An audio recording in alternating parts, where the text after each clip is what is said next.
Only take grant card. Actually, I need 5 minutes. Okay. 5 minutes.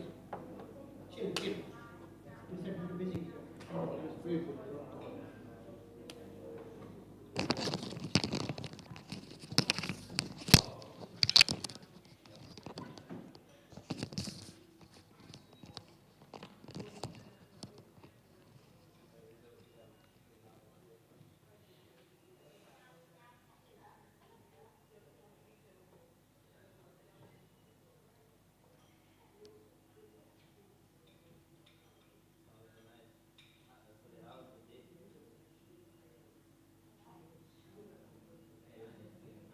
A juror was suddenly removed, explosive texts were revealed, and prosecutors attempted to paint an even darker picture of Sean Diddy Combs' inner circle. From escort logistics to alleged drug use, jurors were walked through a flood of messages that prosecutors say exposed the operation behind the accusations. We're going to break it all down. The Long Crimes in Court reporter Elizabeth Milner right now. Welcome to Sidebar, presented by Long Crime. I'm Jesse Weber. Everybody, this is another Long Crime legal alert. The recent allegations against the multi-billion-dollar video game industry claim that video games are engineered for addiction. The claims include trying to make sense of the hold that video games seem to have over people, where they just can't put the controller down.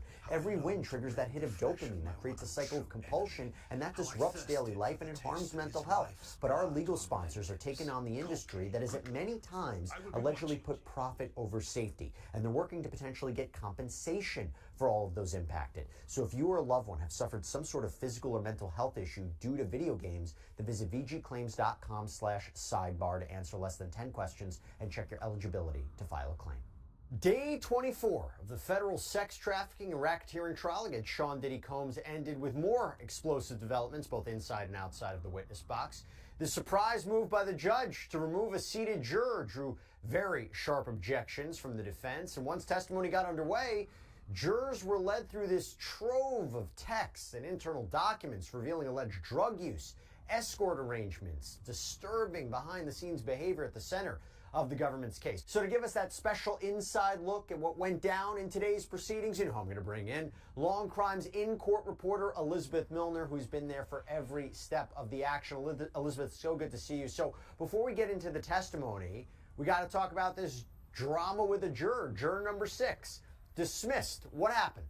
Yeah, so it didn't necessarily come as a surprise that this particular juror, that being juror number 6, was dismissed. I think the judge was kind of signaling that this but that this specific juror was going to be dismissed, kind of hinting about this on Friday. But then he took into consideration what the defense had to say, as they made really an impassioned speech about why this particular juror should stay. But as far as what the judge said this morning in court, he said, you know, I understand it's important, but this amount of scrutiny is not necessary. And I think it kind of had to do with just the letter that the defense had, just kind of accusing the prosecution of dismissing this particular juror mainly based off race and just other accusations from the defense to the government. And so as far as what the judge said, he said the inconsistencies from this specific juror raised a lot of issues. And pretty much these inconsistencies were just about where this particular juror lived. So he was registered in Bronx County. He picked up the call to serve on this jury from Bronx County. However, there was this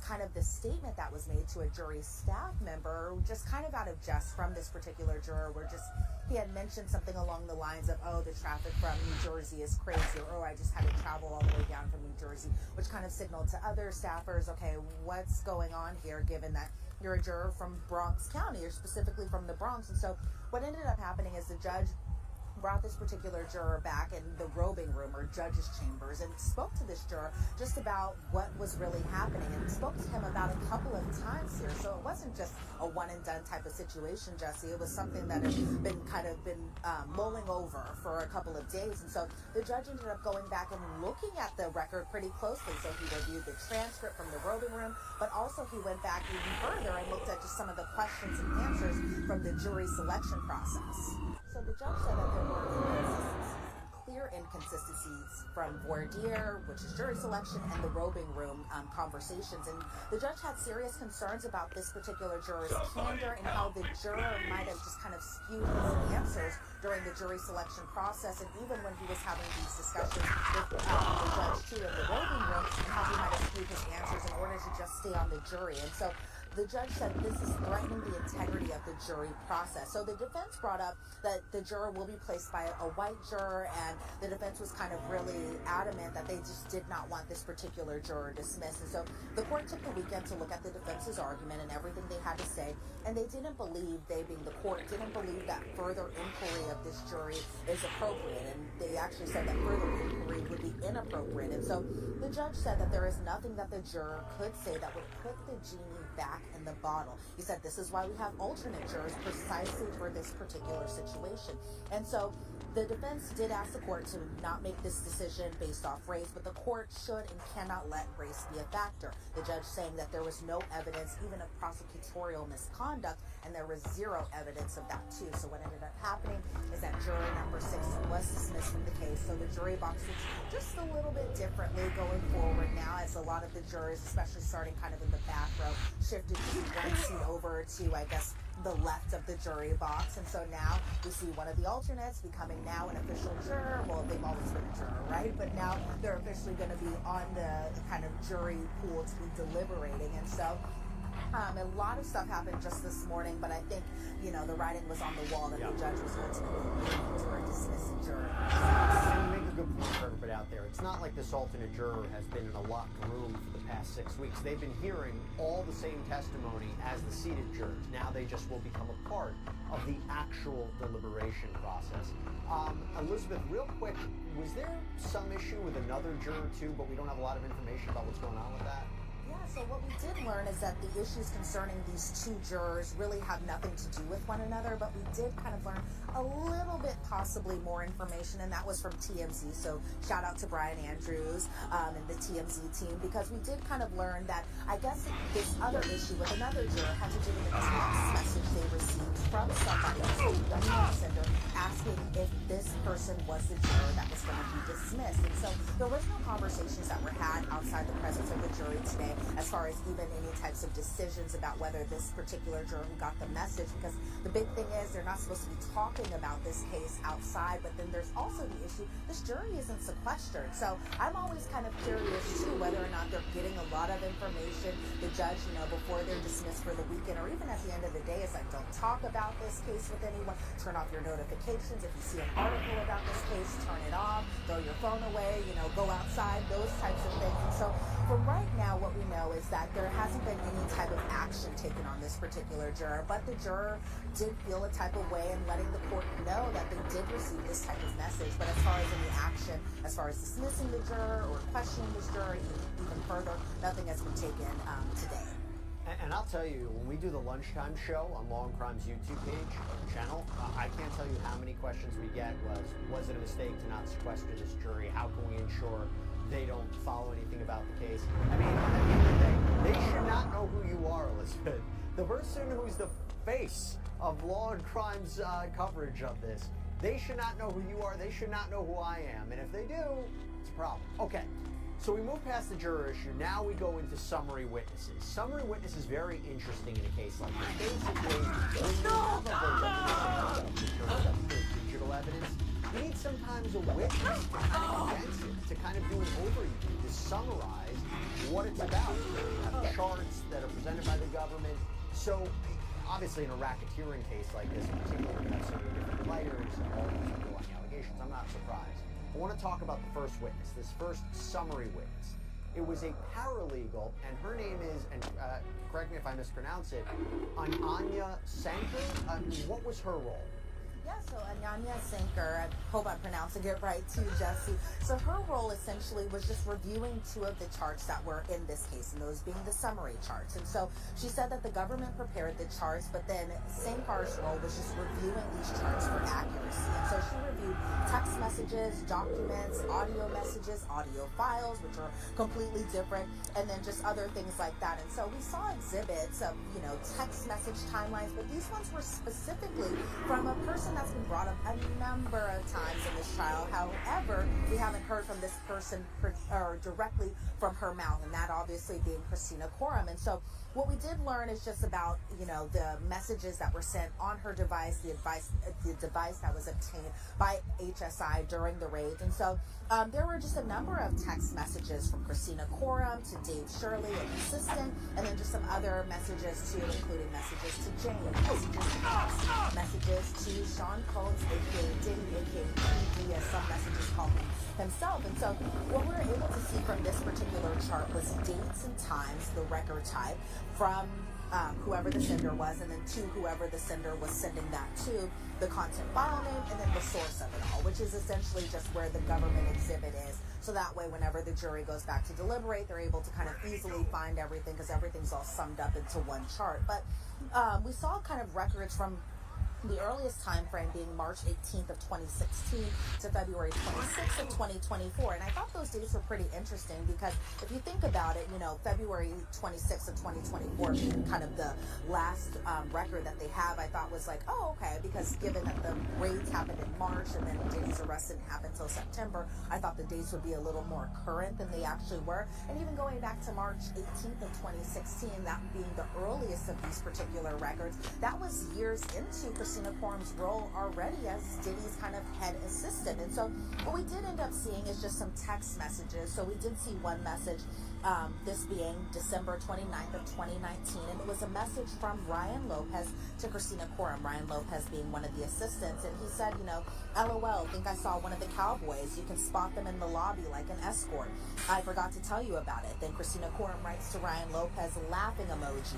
By the way, how long is he going to stay away? Then Ryan Lopez wrote back to Christina Coram, LOL, I'm guessing until tomorrow night. Then we heard some audio files, this one being from, you know, and they kind of jumped around, honestly, Jesse, from time frame to time frame. So we saw one audio file from January 30th of 2023, and the source was a voice memo, but it was an audio kind of recording that we had heard previously, and that was the recording from Christina Coram talking to Jonathan Perez, one of the assistants, just about that sexually explicit video that was found on the staff iPad, where Christina Coram kind of pulls him to the side and is like, I need to tell you, or I need you to tell me step by step and don't miss a beat as far as how everyone found this particular video. So it was something that we've heard before, and even some of these text messages that we saw in this particular exhibit were texts that we've seen before, which means the jury has seen it before too. There was one text exhibit, this was from March 18th of 2016 to March 20th of that same year. It was between Christina Coram and Dave Shirley, that being the assistant, of course. And Christina Coram is saying, can you head to the Four Seasons to set up room? He said, bring water, Gatorade, chicken noodle soup too. So interesting of kind of where they were going in this type of direction. I think what the government was trying to do was really just show just how the preparation occurs for these hotel nights. You know, I think at points the defense was kind of insinuating that the assistants didn't know about these hotel nights, but according to some of the text messages that we saw presented by the government, it seems like everyone was kind of in the know about what these particular hotel nights, one, entail, but also what they required too. And so you see a message from Dave Shirley that's saying, okay, is an Uber taking them still? And then, you know, I'm kind of paraphrasing here because there were so many messages. And then he later says, Rock riding with them. And then Christina Coram responds, no Rock, just CC and PD, presuming that PD is obviously P. Diddy, and CC being Cassie Ventura, something that Cassie has even testified was kind of a nickname that she has been called too. And then we see another message from Melissa Fiola. So this must have been one of the group messages where Melissa writes, adjourning room not available, hotel now sold out. And then we see another message, this being from the next day from Christina Coram to Dave Shirley again, this being in March of 2016, where Christina Coram writes, they're giving him a hard time, something, something, something, I got it added. And so I think that was just another kind of talk about just logistics in terms of who was coming to this particular room and that sort. And then we saw more text messages. June 16th of 2016, Christina Coram writing to Dave Shirley, heads up, he's probably about to do a wild thing night. Dave Shirley said, you know, SHIT, need to re-up on baby oil. Christina Coram says, yeah, you can head out and get everything that you need. Dave Shirley writes, forgot to grab the cash, or he wrote like a $sign, and package from you. Then we see another message, or we see more messages. These ones from November 14th of 2021. These ones actually featuring Sean Combs himself and Christina Coram. PD to Christina Coram, is room ready now? Christina Coram to PD, on with them now, any minute. We see another text message from Christina Coram to PD, that being hotel call coming up. And we presume, given the time frame, that Paul might have been the entertainer that Jane was specifically talking about during her testimony. And so it really was just kind of a lot of text exhibits that were shown from all different time frames and time ranges, including from when Cassie was in a relationship with Sean Combs, also to when Jane was in a relationship with Sean Combs too, and then just seeing just all the different kind of complexities, I guess maybe the right word to say, is just far as who was involved in what assistance and how Christina Coram would kind of go about writing these messages to make sure that the hotel room was set up for these hotel nights or Wild King nights, or what we all call them to be freak-offs too. Right, and I think that is imperative for a racketeering case where you need to prove that the inner circle was a part of it. Racketeering conspiracy, Sean Combs couldn't have engaged in this behavior or agreed to engage in this behavior by himself. He needed other people, so the more they can say he used his businesses, his assistants, his staff to facilitate these alleged crimes, these criminal events, and cover them up, that's key. And I think the more that they talk about the flow of cash to the hotels, or the flow of cash to the sex workers and transporting the sex workers, and I understand there are messages about a lot of travel arrangements too, transportation to engage in prostitution. He's facing 2 charges, and that's basically, did he transport sex workers and alleged victims for the purposes of sex work? That's what it is. When it came to Jane, and when it came to Cassie, alleged victims in this case, they make up their own individual sex trafficking charges. They make up their own transportation to engage in prostitution charges. Wasn't there text messages that were about them specifically? Yeah, there definitely were for both Cassie and Jane. So we saw messages from May 5th of 2017 where Cassie wrote to Christina Coram, WTF. Christina Coram wrote to Cassie, you okay? Cassie writes back, I don't have my stuff, I don't even have money. And then, always paraphrasing here because there were just so many text messages that were shown, where Christina Coram then responds to Cassie, who went right up after you left and haven't seen him since. Then there was another message. It was from the year later. It was April 20th of 2018. So this is the same year that Cassie and Diddy later called it quits in the fall of that year. But in the spring of that year, Cassie wrote to Christina Coram, hey, I'm sorry about last night. I can't do the violence. Scary. Kick me out of my home anymore. I got carried and bounced. I don't know what else to say. Then Christina Coram writes to Cassie, you okay? Cassie responds, I'm okay, just bummed. I don't know what's going on. Then we see messages from, jumping in time frame here where they're kind of discussing Jane's rent, and that being a message that we saw from May 16th of 2023 where Christina Coram wrote to Diddy, or PD in these particular text messages, where she wrote, FYI, Robin said she paid Jane's rent last week. Then Jane kind of even sending messages to Christina Coram herself, where on November 2nd of 2023, Jane wrote to Christina Coram, also just keeping it real with you. I'm not doing any more hard parties. We recently got into a pretty big fight, and I'm putting my foot down. No more hotel nights. And obviously Jane said a couple more things too, but that was just kind of the gist of what I was able to write down pretty quickly.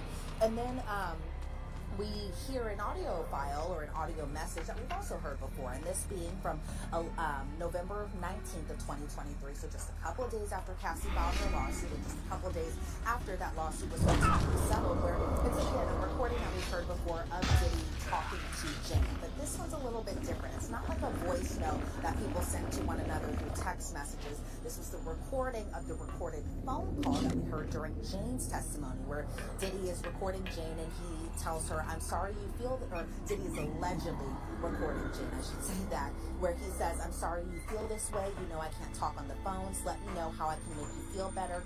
It was some kinky stuff I thought we both enjoyed. So I think, presuming that he's talking just, either about Jane's feelings about hotel nights, or probably kind of relating it to Jane being emotional about Cassie's lawsuit, because if you remember from Jane's testimony, she recalled that when Cassie's lawsuit had dropped, that she really felt like kind of compelled by it, given that she felt this was like her entire own experience, where she said she felt like 3 pages were literally just her own experiences written down on paper.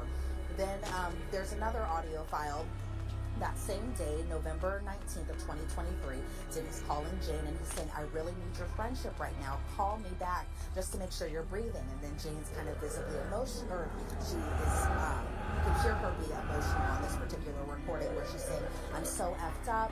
Diddy says, you don't have to worry about nothing else. Please pray for me. I'll pray for you. And so then we see kind of some more messages between Christina Koram to PD or Diddy. Then we see a message from Jane reaching out to Christina Koram where she says, hey, I wouldn't normally involve you in anything, but he just threatened me about my sex tapes on his phone. He said he would expose me and send them to my baby daddy. We broke up 2 weeks before the controversy, and that being the controversy kind of surrounding what was happening around Cassie's lawsuit, so still kind of the winter time of 2023, where Jane also said that she was kind of heavily on drugs while these recordings were being recorded on. And she was kind of relaying to Christina Koram, I'm sure we're just both emotionally drained right now. And so those were just some of the messages that we saw between Christina Koram and Jane, as well as Christina Koram and even Cassie, too. And so really they just kind of span from all over the place and all over these particular dates, spanning from as early as, 2018 to as late as 2024. What about drugs? We remember drugs are a big part of this case. Prosecutors assert that Sean Combs used drugs to keep victims or alleged victims compliant. We know that drug trafficking offenses are some of the underlying crimes for racketeering. I mean, prosecutors need to prove for racketeering at least 2 underlying predicate crimes. There could be possession with intent to distribute, but there's also forced labor, kidnapping, arson, bribery. Talk to us about what the messages reveal about drugs. I think there was one in specifically between Koram and Combs that I think caught my eye.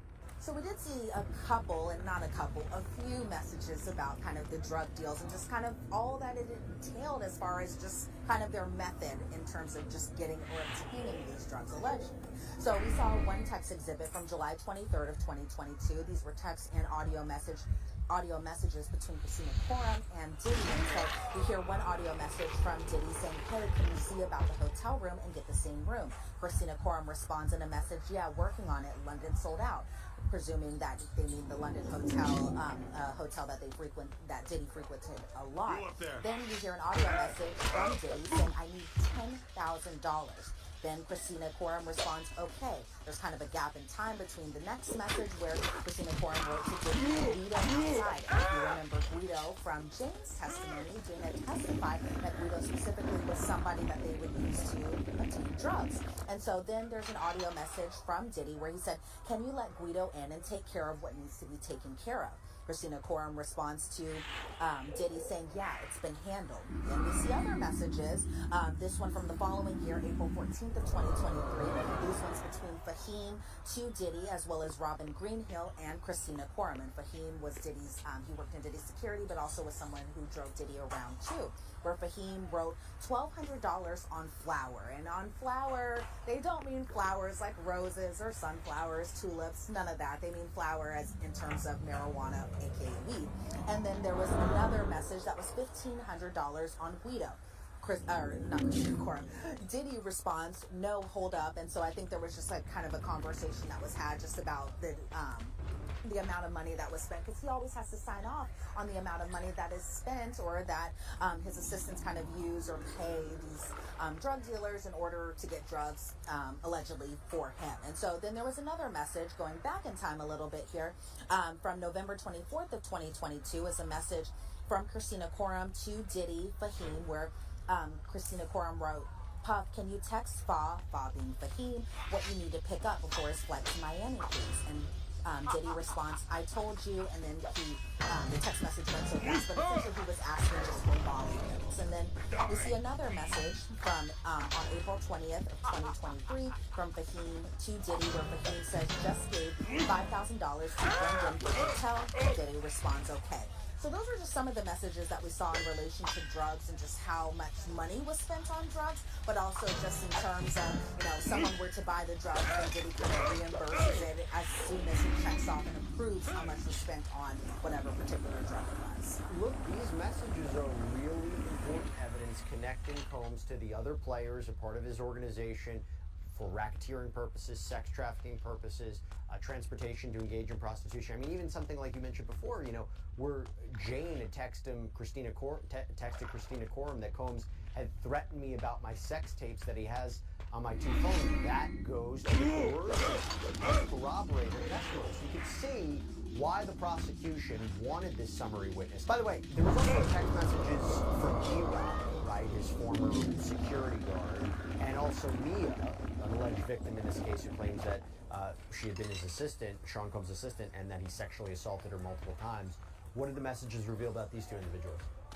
She kind of revealed and testified that she thought that she was possibly being swayed in a particular direction, especially after Cassie's lawsuit was filed. And so we saw some messages from Damian Butler, who is D-Rock, who I really wish that we would have called him as a witness, but not sure kind of what had happened there. But we saw just some more text messages between D-Rock, Sean Combs, as well as Mia, all kind of in separate instances. So we saw one message, kind of the earliest, that being from November 18th of 2023, so just a couple days after Cassie's lawsuit was filed, and then just one day after it was settled, where D-Rock wrote to PD or Diddy, "I need to hear your voice, bro, love you." And then Diddy responds, "Thank you for checking on me, really appreciate you, love you." Then D-Rock wrote to Diddy around Thanksgiving time of that year, "Happy Thanksgiving to you and your family, love you, man, I'm here for you, I feel I need to see you and chill with you for a couple of days. I didn't want to be in your space and I haven't spoken to you." Diddy responds, or excuse me, Diddy and D-Rock then talk on the phone, because we're able to kind of see that in this particular summary chart. Then about a week later, from the Happy Thanksgiving text message, D-Rock reaches out to Mia and he speaks to her on the phone. And then D-Rock sends Diddy Mia's number around that same time frame. So then it kind of jumps a couple weeks, or a couple days for that matter, to December 5th of 2023, where D-Rock calls Diddy. Then he texts Mia saying that your boy said to call him. Your boy, meaning Sean Combs, aka Diddy. And we kind of jump a little bit in time to February 2nd of 2024, where Diddy told D-Rock, "Call me King, call me important." And then D-Rock, because of all the D's right here, D-Rock calls Diddy and they speak on the phone for about 4 minutes and 57 seconds according to this particular summary chart. And then D-Rock texted Mia, "Are you okay? I can't believe you didn't call me." Mia responds to D-Rock, "Sorry, I was scuba diving." Kind of something that she had testified to before, where she had said that she was kind of nervous as far as why D-Rock was reaching out to her. As much as she loves D-Rock as like a best friend, a big bro type of thing, she was kind of wondering what these sudden messages were all about and why Diddy wanted to speak to her around this time frame. And so then Mia and D-Rock are kind of catching up on things like D-Rock's restaurant, Mia snowboarding, and just where she was kind of at this particular stage of her life and how she was building houses, those types of things. And then D-Rock told Mia, "Let me know if I can send, or let me know how I can send you something." And so then a couple days later, on February 4th of 2024, it seemed like D-Rock and Diddy were kind of coordinating something a little bit to get Mia specifically on the phone, because D-Rock calls Mia, then D-Rock tells Diddy, "Hey bro, she hit me back, I'm trying to call her now." Then D-Rock sends Diddy a copy of Mia's text message. Then Diddy responds to D-Rock, "Let me know when you hear from her." Then we see on February 6th of 2024 that Diddy tried to call Mia multiple times. And if you go back to Mia's testimony, she said when she got these phone calls around this time frame that she kind of threw her phone away, because everything came back to her in terms of memory, in terms of just feeling that anxiety as she had whenever Diddy was her boss, according to her testimony. Then we see on February 7th of 2024, Diddy texted Mia, "Hey, I don't want to be blowing up your phone. Let me know when you get 10 minutes to talk. Just need my memory jogged on some things." And then later we see messages from Diddy to D-Rock, where he said, "I sent that message to Mia because I've been trying to reach her." And then it kind of really verified a little bit of Mia's feelings, just in terms of why D-Rock was reaching out to her around this particular time frame, and then just kind of how it coincided with D-Rock and Diddy speaking to one another either through text or through calls to get a hold of Mia, and then Mia was just kind of, out and about and those types of things. And then eventually Diddy wasn't able to get Mia on the line, and the two hadn't spoken since. Goes to the idea of witness tampering, goes to the idea of obstruction, right? One of the underlying crimes of this racketeering criminal enterprise is the idea is after Cassie comes forward with her allegations we got to make sure Mia's on the same page about everything. I think that's what they're trying to say, and not that he just farmed it out to D-Rock, but he was intimately involved in these conversations and trying to make sure he could get in contact with Mia, because again, one of her allegations that she was a witness, but also that she claimed she was sexually assaulted by Sean Combs. So not great, not great. You can see the importance of these messages. You can see why messages like this, the drugs, and setting up hotel rooms, and the payment, and the travel, and even something like from Jane, where she basically said in a message that she was concerned Sean Combs was going to release sex tapes of her. That goes to the coercion aspect of sex trafficking, forced fraud or coercion, right? He does, unless she does what he wants. How does the defense fight back against this? What did they do when they cross-examined this summary witness? Yeah, that was kind of one of my big questions too, Jesse, because I'm like, when you're coming at people with, not coming at people, I should say, but when the government has all these exhibits and dates and text messages, and you're able to find these text exhibits through these text messages, and it seemed pretty concrete, but the defense was able to do what the defense does. And right off the bat, the cross-examination, by the way, was done by Tenny Garagos. And so the defense off the bat kind of brings up Cassie's legal filing, the way it was sent. Then they kind of get into the messages from D-Rock to Mia, where D-Rock had told Mia, he told me that he wants nothing from you, and that being he, Sean Combs, wants nothing from you, you being Mia.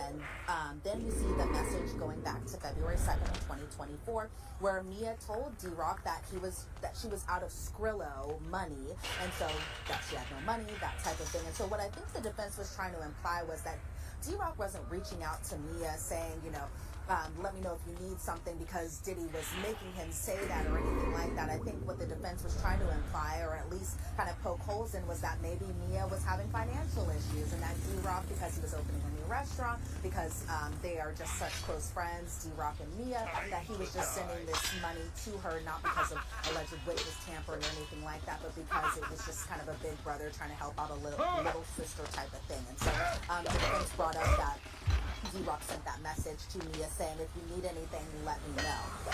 And then we see some more messages from D-Rock to Diddy from February 7th of 2024, where where Diddy tells D-Rock, I tried to reach her. D-Rock says, that's the last text I got from her, and now the phone is not even ringing. So I think what the defense is trying to also say here is that after February 7th of 2024, they weren't able to get in touch with Mia anymore. And so then afterwards, Diddy just kind of stopped reaching out to her and trying to make it seem like it wasn't more than anything besides him just reaching out to her, as opposed to maybe something, a little bit more serious. And so then the defense really kind of also talked with this particular witness, that being Sankar, the paralegal specialist, that these messages were just from an 8-year period. And so these select messages that only spanned about 33 pages long were just that. They only spanned about 33 pages long. They're not showing the full context of every single message that was sent within this long time period. And so the defense was like, this chart starts on March 18th of 2016, but Ms. Karam has been working for many years prior to 2016. And so then the defense brings up that there's only one time in this particular summary chart, or the summary exhibit, where the name Clayton Howard is brought up, and this was an escort or entertainer that also used kind of the other name as Dave. And so there was only one mention in this particular summary chart about an escort. And then we see messages from Dave Shirley Assist to Christina Coram, where it says Clayton Howard needs access to the room, and again pointing out that that was only one of the few messages that really referred to an escort around this time frame.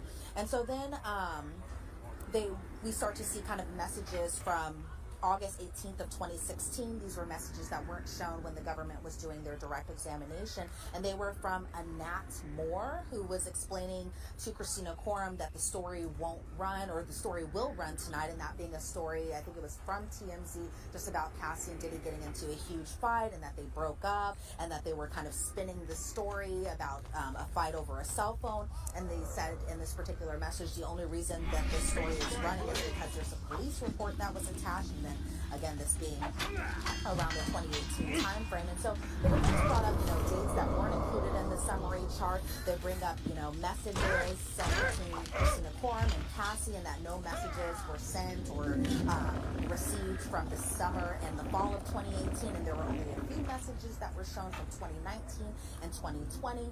And so then they started to get into some of the messages from Jane to Christina Coram, where on November 7th of 2021, Jane writes to her, "Sorry for the late text. I'm having a bad come down and just wanted to check on Puff." Then there's another message from later that month, being November 30th of 2021, where Jane wrote to Christina Coram, "Hey babe, trying to get a hold of Sean. If he wants, he can drop it off at my building." And then the defense also bringing up that one of the texts implies that coordinating a hotel was also just between Christina Coram and Jane. And I think kind of going back to their argument while Jane was testifying is that Jane also kind of helped set up these particular room decor as far as this hotel night. So they showed one of the defense exhibits, or I think it might have been a government exhibit, but one of the exhibits that showed just the hotel decoration, and that it was decorated with balloons and roses, and it kind of looked like a romantic gesture as opposed to freak off or a hotel night, or what we think that might look like. And so the defense was really just kind of poking holes in what the jury wasn't able to see with that particular summary chart, as opposed to the select messages that the government just wanted to put on the summary chart. Yeah, emphasizing things like Jane saying, I'm excited to surprise him. The idea that she was a willing participant in all of these sexual activities. And then any time they try to show that Sean Combs didn't want these videos getting out, or making sure they don't get out, that goes to the idea of, was he really going to release these videos as a form of a threat? Really? Was it a real threat? So I see what they were trying to do, pick out some of the messages that might be beneficial. From there, though, we move on. And we got another witness, another summary witness, Special Agent Deliasa Penland. I apologize if I'm mispronouncing this special agent's name. I believe of the U.S. Attorney's Office from the Southern District of New York. Again, a summary witness. What was her role? Yeah, so her role, and I think it's Delissa, kind of similar to Alyssa, because I think that was what went through my mind whenever she was saying and spelling her name. I was like, what did she say? But yes, Delissa Penland, she works for the U.S. Attorney's Office, and she's a special agent for the U.S. Attorney's Office for the Southern District of New York. And so normally her job is conducting search warrants, analyzing data, but in this case what she did was just review charts for accuracy. Today was a very chart-heavy day. I was wondering at times how many more charts. It kind of feels like you're back in school a little bit. You're just seeing chart after chart, graphic after graphic. That's what today pretty much felt like. But she also reviewed video in this case too. And so right off the bat, she kind of had some interesting things in terms of just flights and hotel stays and how they kind of corresponded with one another. So what we were able to see in this particular summary chart was just dates, location, reservation, and the reservation name for a specific hotel. We also saw kind of the names attached to it in terms of just who was all kind of in talks to come out during this specific time frame, in terms of Cassie, Diddy, and then other entertainers or escorts too. And then we saw the flight records. So for example, we saw one particular summary chart, or one particular row that was from August 7th of 2009, kind of going back a little bit in time to August 10th of that same year. And so we see the location being in New York City, the reservation, and the London hotel. And we see these names being kind of associated with this particular time frame, being Sean Combs, Cassie Ventura, Jules Theodore, Julian Sapp, and Oracle. And so these were kind of the men, or the escorts I should say, that were kind of in talks about possibly coming during this particular hotel night, or traveling to this particular destination, I should say. So what we ended up noting, or what we ended up seeing, it was that there were flight records attached specifically to Julian Sapp, aka LA Strip. That was what the name was of this particular man's phone. And so we were able to see that there were flight records attached from a flight from Los Angeles to New York City on August 7th of 2009, and then the return flight from JFK back, but this one not going to LAX, instead it's going to Las Vegas. And so all of these rows were kind of in chronological order, beginning from like earliest time frame to latest time frame. So we were able to see another flight record from December 11th of 2009 to December 13th of 2009, and this was a reservation at here in New York City for the London Hotel. It was between Cassie, Sean Combs, and Jules. And we see flight records attached for Jules Theodore, aka Jules, for him to fly from LAX to JFK on December 11th of 2009, and for him to have a return flight from JFK to LAX on December 13th of 2009. And then same with Cassie, but her date range was a little bit longer. she flew from Miami to LaGuardia, which, by the way, is just the way better airport nowadays than JFK. Sorry about that. But then we saw these messages from these flight records from December 2nd of 2009 to December 15th of 2009, where her return flight was from JFK to Los Angeles. And then we see corresponding text messages because in addition to just seeing the flight records, we were seeing kind of the corroborating text messages as far as the planning goes for this. So we saw messages between Jules and Diddy, coming from Diddy's specific devices, from December 7th of 2009. And it's a message from Jules to Diddy where he says, I will have to cancel some parties, but I still have some traveling alone issues. I have to bring her. I'm not sure kind of who her was in this particular message. But then Jules tells Diddy that he's available Friday or whatever, and whatever flight will work for him. And so then there's a flight itinerary sent after this particular message, so we're able to see this particular flight itinerary. So it's from Diddy to Tony Bias, and it's in the email format, and the record came from Combs Global, where the subject of this particular email was, hey, I need a flight booked at Friday at 3 p.m. or 4 p.m. from LA to New York City. And the body of this particular email said, under Jules Theodore, ASAP. So again, with all of these corresponding flight records and hotel stays, there's always kind of more records as far as text messages, or in this case, emails that are sent too.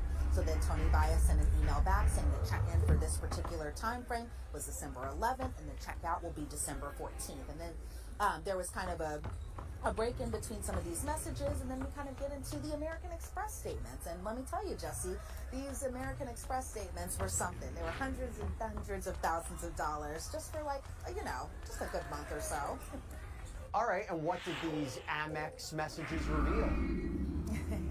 Well, that they spend a lot of money on flights and a lot of money just in general, more than probably my entire bank account is worth, but not for these particular flights. I just want to make sure people know I don't have $612.20, but that's how much the flight was that we saw in this particular American Express statement, and it was an American Airlines flight from Miami to LaGuardia, and this being December 1st of 2009. Then we see another flight for about $2,100, and that flight was booked under United Airways, that being for the week later, December 10th of 2009. Then we see another kind of expense where it's American Airlines flight for Jules Theodore, that being Jules for $875.20, that being on December 11th of 2009. And it seemed like there were exhibits that the government wanted to show that were just very select. So there were select charges from this American Express statement that the trial team had actually picked out. So what we're able to see was the charge on the American Express statement, the amount, the payment method, and the account holder. So for example, on December 10th of 2009, we saw a United Airlines flight for Cassie that was $2,000, $2,621.21. Then we saw one from earlier that month, that being for the London Hotel, and the booking for the London Hotel being $1,977.50. The account holder was under Sean Combs. The arrival for the meet up at the London Hotel was December 11th of 2009, and it departed from December 13th of 2009. So all kind of collecting together in terms of just when the messages were sent to either to Cassie to make sure her travel was arranged, or even to the particular escort that was sent, and then just the accompanying American Express, or the American Express statement too. So we saw another one for December 24th of 2009, that $369,279 were just spent that month, and that is a lot of money that, of course, Diddy has, enough money to pay that off, but it's just a lot of money that was spent around that particular time frame. And so we saw more exhibits, that being the flight summary chart. So we saw one going up in time to October 13th of 2012 through October 14th of 2012, where the location was New York City at the hotel, the Trump Hotel and Tower here in New York City. The reservation name was under a Janet Clark, and then the names kind of associated with this particular booking were Sean Combs, Cassie the Punisher, and Clayton Howard, aka Dave. But the only flight record that we saw with that particular exhibit, or that particular row of the exhibit, was for Cassie. And so what I think they were trying to go at was just that, there were conversations that were had with these escorts, but then sometimes the corresponding, time frame of when this hotel was booked, or when the hotel stay actually happened, that sometimes it wouldn't be any escorts that were there, or anybody that was there beyond, Cassie or just Diddy too.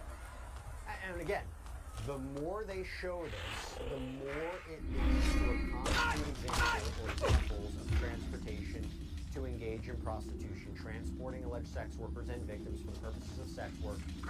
Sex trafficking has an interstate travel component to it as well.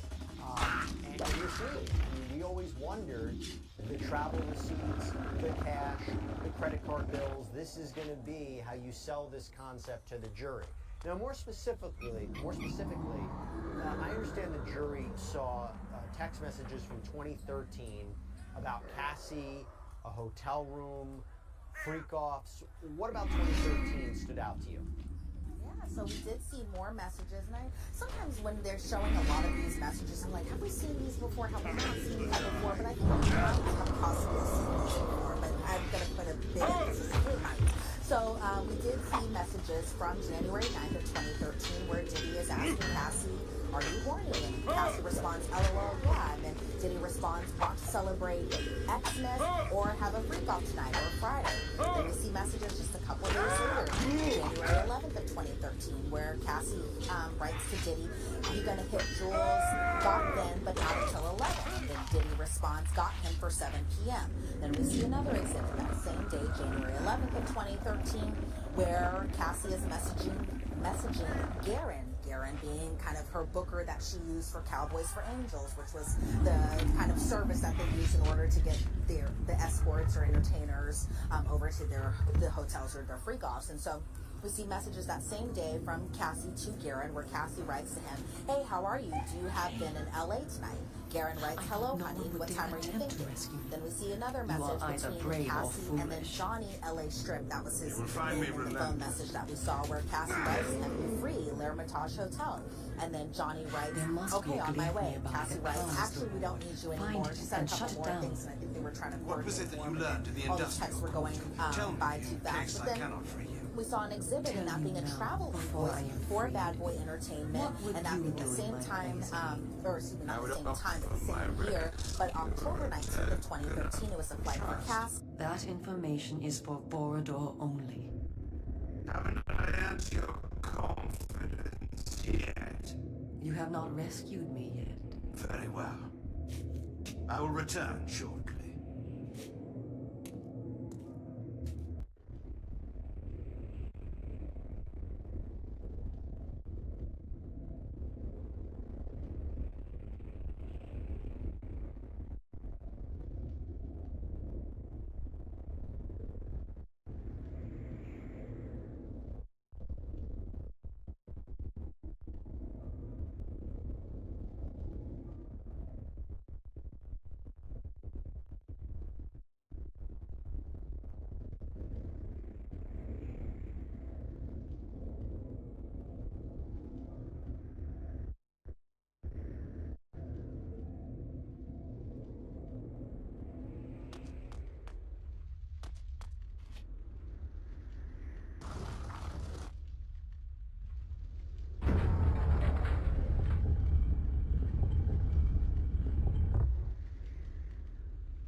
You're hurt. It's nothing. We must get to the roof. Once I am outside these ensorcelled walls, I can use a spell to transport us back to Sanctuary.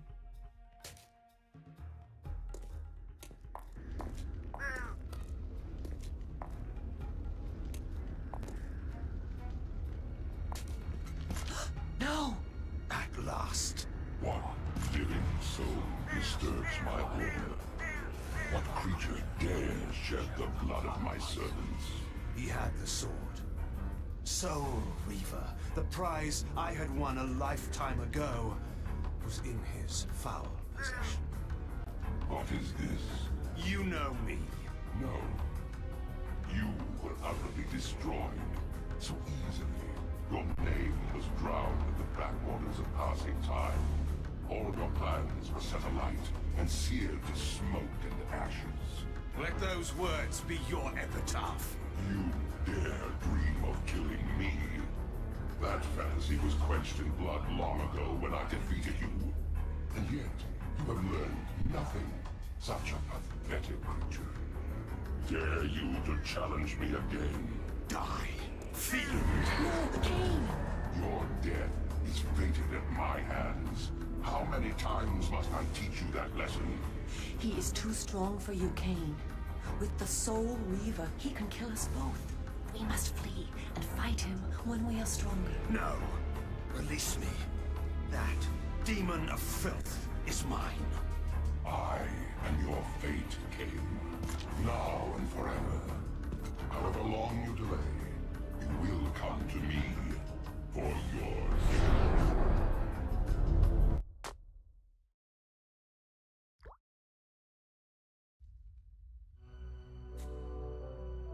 Uma, alive and safe. Cain, you have all our thanks. I can follow orders when it suits me. We met the Sarafan Lord. He showed himself? He is a touch more powerful than I expected. And he has the Soul Reaver. Strange that you did not tell me this at the first. You are not ready to fight the Sarafan Lord. I told you that. It was only by good fortune that we escaped. Borodor, I must speak with you. You have information for us, I know. You may speak. I was in the heart of the main factory in the industrial quarter. Before the guards discovered me, I had found a huge central chamber that housed some kind of magic portal. This portal looked into a place the likes of which I had never seen before. And this portal was held open by a single source of magic, a stone set on a pedestal. Borodor, I believe it was the Nexus Stone. The Nexus Stone? Of course. What is this thing? Explain. The Nexus Stone is an item of great power. It can bend time and space to create doorways to any location within Nosgoth. I know not why the Sarafan Lord would be using it within the industrial quarter, but we could put it to great use. And what use is that? One who wears the stone cannot be harmed by the Soul Reaver. And is this but a legend, to be proved false at the fatal moment? Oh no, no legend at all. It has been proven. The Sarafan Lord wore the stone when he defeated you 200 years ago. What? How else could he have resisted the power of the Soul Reaver? You were unable to use the sword's power, and without it, he was able to defeat you. Then I shall take the stone and use it to kill him. But know this, when I recover it, I will also claim ownership of it. I trust that is understood. Then you commit yourself to fighting the Sarafan Lord? There can be no turning back. I was committed to that from the moment you revived me. Nothing will turn me away. So be it. You must use the subway to reach the industrial quarter, which lies in the northeastern part of the city. Find your way past the gate that blocks the townspeople from entering. But perhaps we may leave that to your invention. Uma? Once in the quarter, look for the main factory complex. It is there that the stone is held. I will return with the Nexus Stone and the Sarafan Lord's head.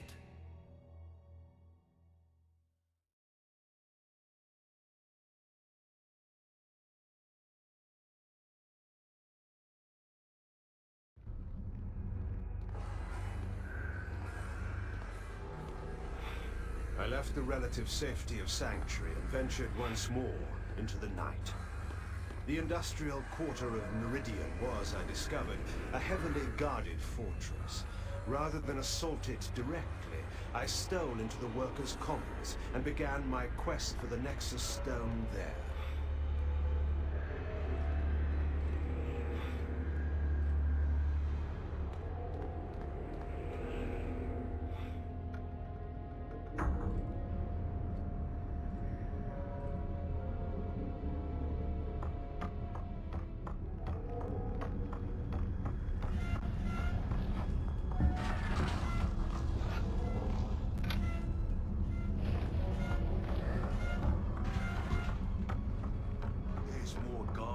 than ever these days. I seen 2 of the bastards yesterday and 3 today. Ooh, they make my flesh crawl. Can they talk? I never heard them. Why so many of them nowadays? They must be here for our protection.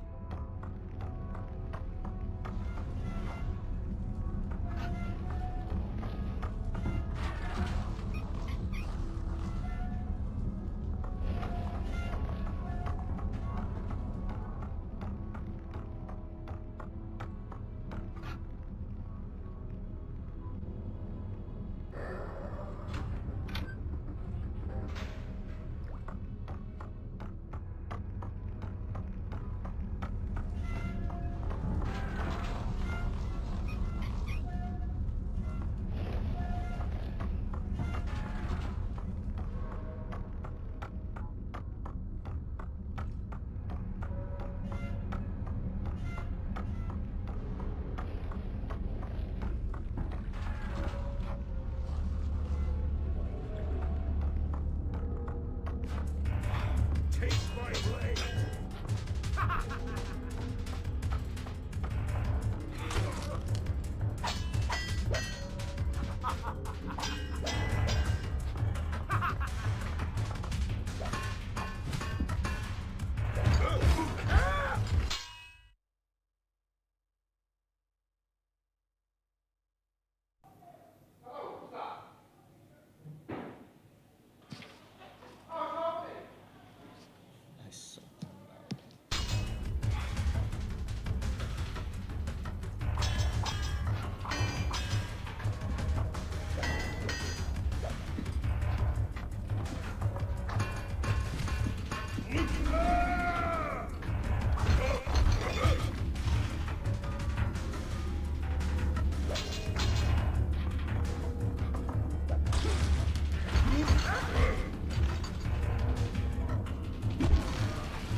Lemon squeezy.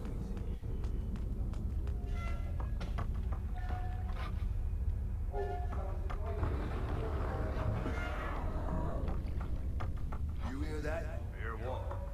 Sounds like farting below, and then a thump. Thump. Like a body striking the floor. I should aim like a thump.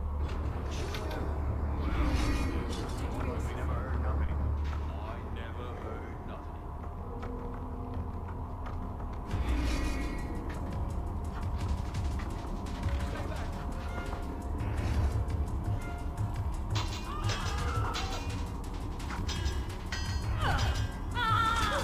Whoa.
Were you followed?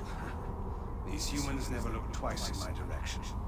Little do they realize their future lord walks among them.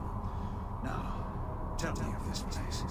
Umar tells me the Nexus Stone will be found in the main factory beyond the dam.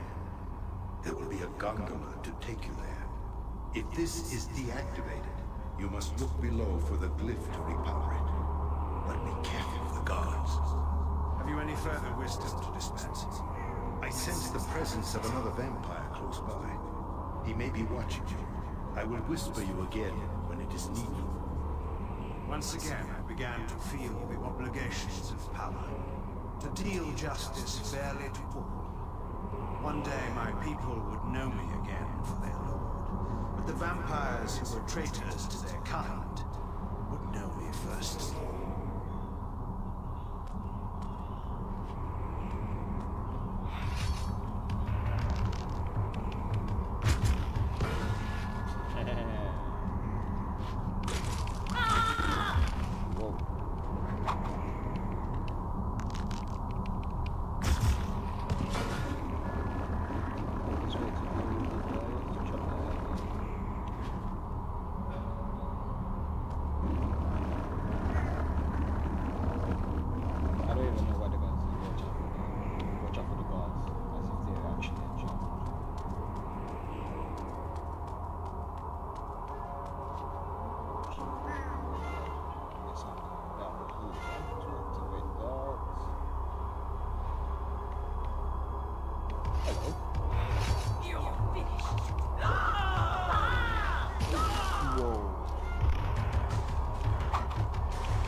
Doesn't even have divine protection. Oh my god.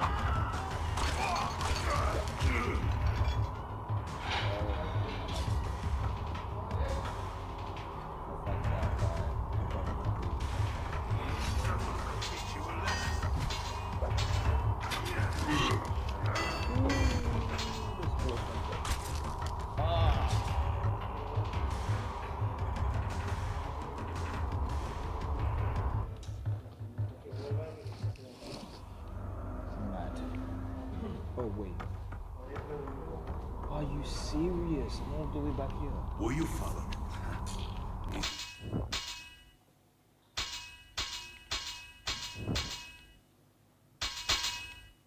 Humans never look twice in my direction. Little do they realize their future lord walks among them. Now, tell me of this place. Umar tells me the Nexus Stone will be found in the main factory beyond the dam. There will be a gondola to take you there. If this is deactivated, you must look below for the glyph to repower it. But be careful of the guards. Have you any further wisdom to dispense? I sense the presence of another vampire close by. He may be watching you. I will whisper you again when it is needed. Once again, I began to feel the obligations of power. To deal justice fairly to all. One day my people would know me again for their rule. But the vampires who were traitors to their kind would know me first of all.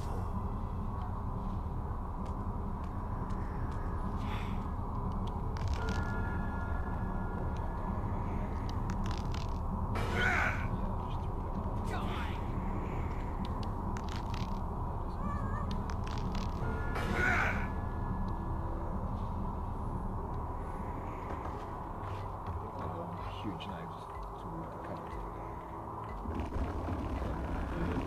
Whatever I can, just throw them over the bar.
No.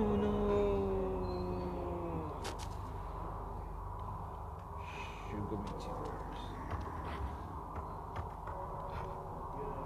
Oh wait, I'm still not off yet.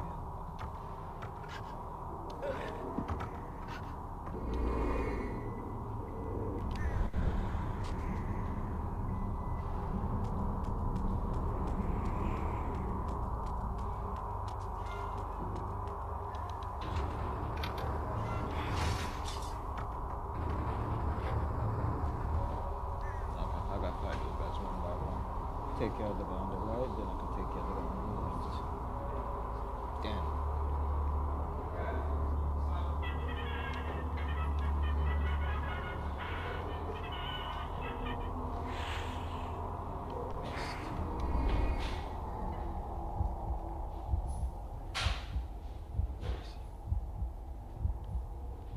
Whoa.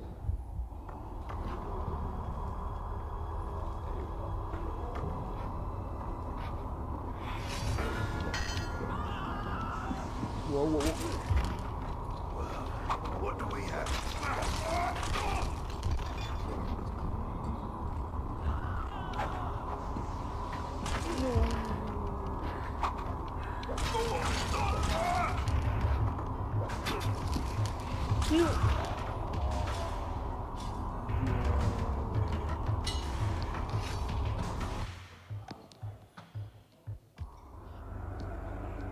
the heck? How can these guys be stronger than those gods from the south? Were you followed? These humans never look twice in my direction. Little do they realize their future lord walks among them. Now, tell me of this place. Umar tells me the Nexus Stone will be found in the main factory beyond the dam.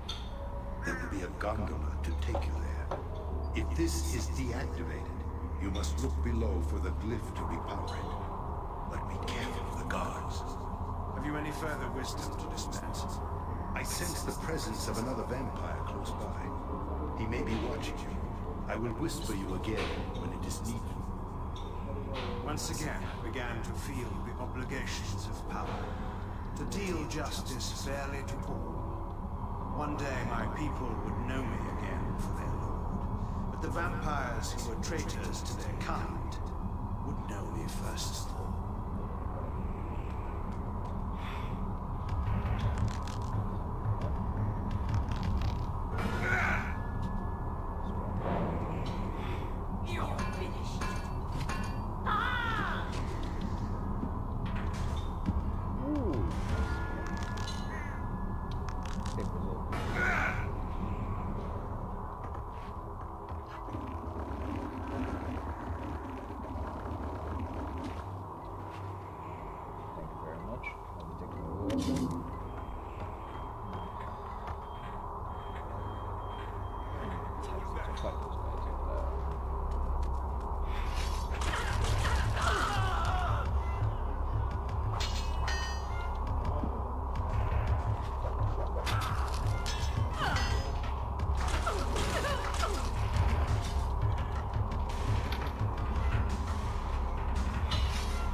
In this game is making me nauseous.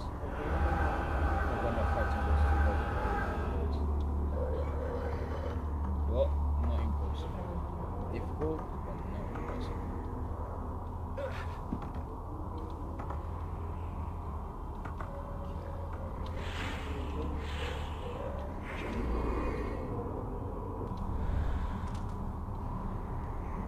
Okay, moment of truth.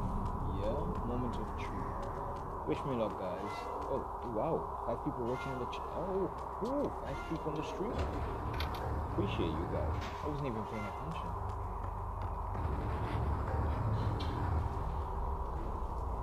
Okay. Alright, let's do this. So it doesn't matter if I go for the guy on the left or the guy on the right. As soon as I start fighting, either or, they're gonna come and rush me. So I need to kill him as fast as possible. So that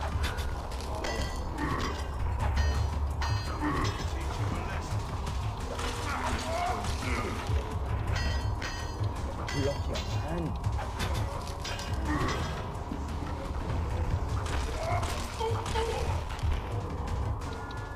Gotcha.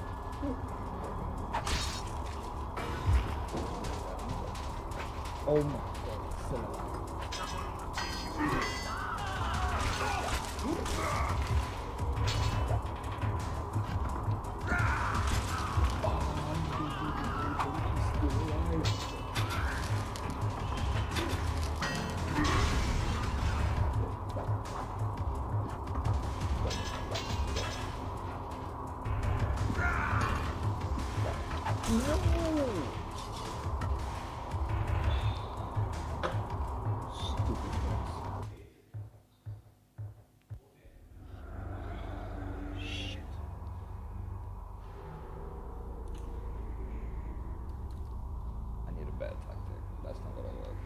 That is not gonna work. Alright, let's go.